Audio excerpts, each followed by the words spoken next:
मेरे लिए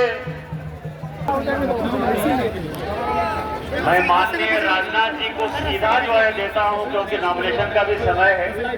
आप इनके उद्बोधन को सुने, संबोधन को सुने और देश के क्या हालात है।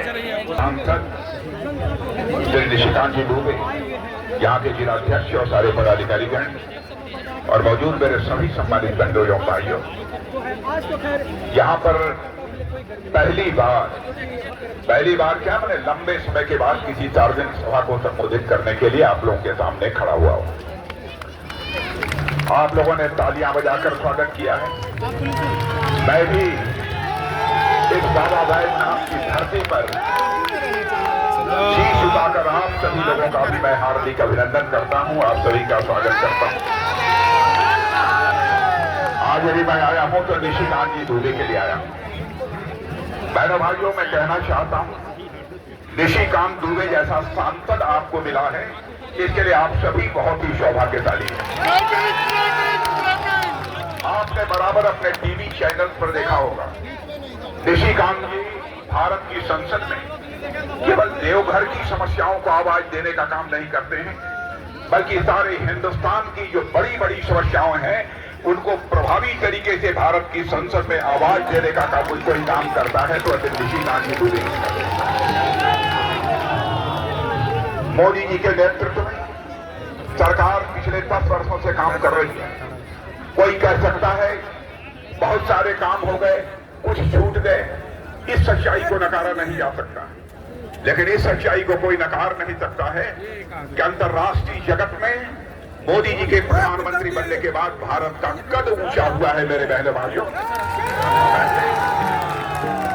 अंतर्राष्ट्रीय मंच पर भारत कुछ बोलता था तो भारत की वक्तव्य को जितनी गंभीरता पूर्वक लिया जाना चाहिए नहीं लिया जाता था, लेकिन आज अंतर्राष्ट्रीय मंचों पर भारत कुछ बोलता है तो सारी दुनिया कान खोलकर सुनती है कि भारत बोल क्या रहा है। यह भारत की हैसियत बनी है। धन दौलत के मामले में, अर्थव्यवस्था के आकार के मामले में, जब डॉक्टर मनमोहन सिंह जी 2004 में प्रधानमंत्री बने थे, उस समय दुनिया में धन दौलत के मामले में हमारा यह भारत दुनिया में 2004 में 11वें स्थान पर था। 10 साल तक कांग्रेस के प्रधानमंत्री डॉक्टर मनमोहन सिंह जी रहे, उसके बावजूद 2014 तक हमारा भारत पूरी दुनिया में धन दौलत के मामले में 11वें स्थान पर ही रहा। 1-2 पॉइंट भी ऊपर जंप नहीं कर पाए, लेकिन मोदी जी ने करिश्माई काम किया है। और आपको जानकारी शायद हो, 10 वर्षों के अंदर हमारा यह भारत जो दुनिया के देशों में धन दौलत के मामले में 11वें स्थान पर खड़ा था, वो जंप लेकर मेरे बहनों भाइयों आज 5वें स्थान पर पहुंच गया।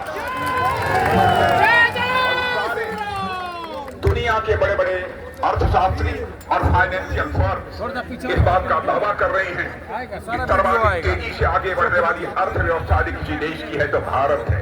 यानी सर्वाधिक तेजी से धनवान यदि कोई देश हो रहा है तो भारत है।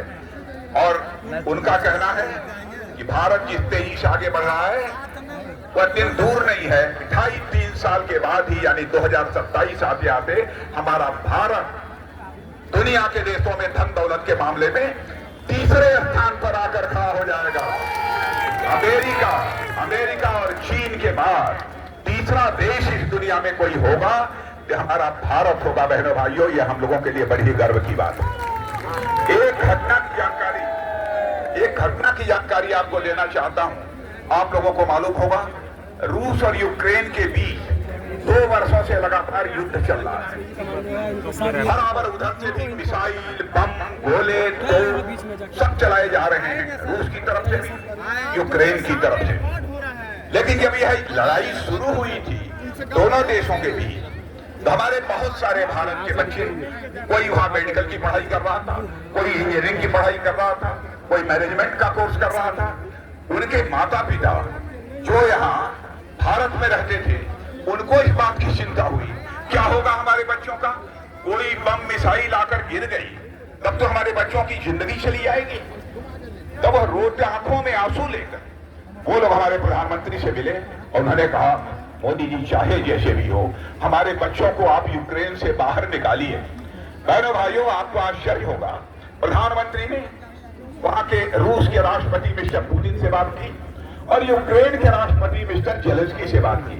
और आपको जानकर खुशी होगी, गौरव को अनुभूति होगी, 4.5 घंटे के लिए रूस और यूक्रेन का युद्ध रुक गया और 22,000 भारत के बच्चे हमारे पास।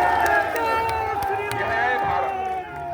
भारत लगातार तेजी के साथ आगे बढ़ रहा है। लोगों के द्वारा तरह तरह की अफवाहें फैलाई जा रही हैं कि भारतीय जनता पार्टी की सरकार अथवा एनडीए की सरकार बनेगी, आरक्षण की व्यवस्था समाप्त कर देगी। मैं यकीन दिलाना चाहता हूं, जो व्यवस्था चली आ रही है बहनों भाइयों, उसमें कोई परिवर्तन नहीं होगा। किसी की हिम्मत नहीं है कि वह आरक्षण की व्यवस्था को यहां पर समाप्त करे। आदिवासी भाइयों के लिए भी उत्थान का काम जो हमारे प्रधानमंत्री ने किया है, यानी उसकी मैं गणना कराना शुरू करूं, देखो लंबा समय लगेगा गरीबों के उत्थान के लिए। और आज तक दुनिया में जो काम नहीं हुआ वह हमारी सरकार ने किया है मोदी जी के नेतृत्व में। आपको आश्चर्य होगा कि 10 वर्षों के अंदर भारत से 25 करोड़ लोग गरीबी रेखा के बाहर हो गए। 25 करोड़ लोग। दुनिया में यह करिश्मा कहीं नहीं हुआ है तो केवल और केवल भारत में हुआ है। और सारी दुनिया इस बात की सराहना कर रही है। इसलिए मैं आप सभी लोगों से अपील करने आया हूं, लंबा चौड़ा भाषण करने के लिए नहीं, मैं तो अपनी निशिकांत जी को हार्दिक शुभकामनाएं केवल देने के लिए यहां पर आया था, केवल।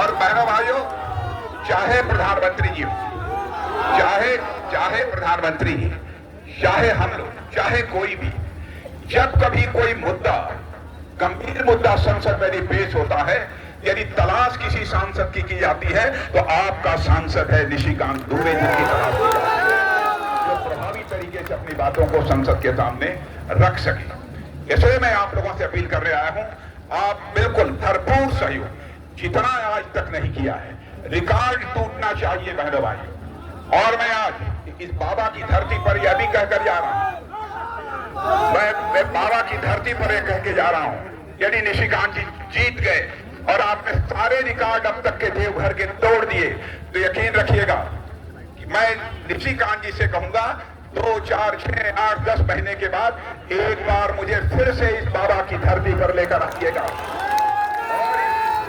बाबा की धरती पर मैं आऊंगा तो अपना स्वागत कराने के लिए नहीं आऊंगा, बल्कि एक बार शीश झुकाकर इस देवघर की जनता का अभिनंदन करने के लिए आऊंगा, आप सभी का स्वागत करने के लिए आऊंगा। आप सबको बहुत बहुत धन्यवाद। और एक बार तालियां बजाकर आप सभी लोग फिर निशिकांत दुबे को अपनी हार्दिक शुभकामनाएं दें। इन्हीं शब्दों के साथ आप सबको बहुत बहुत धन्यवाद।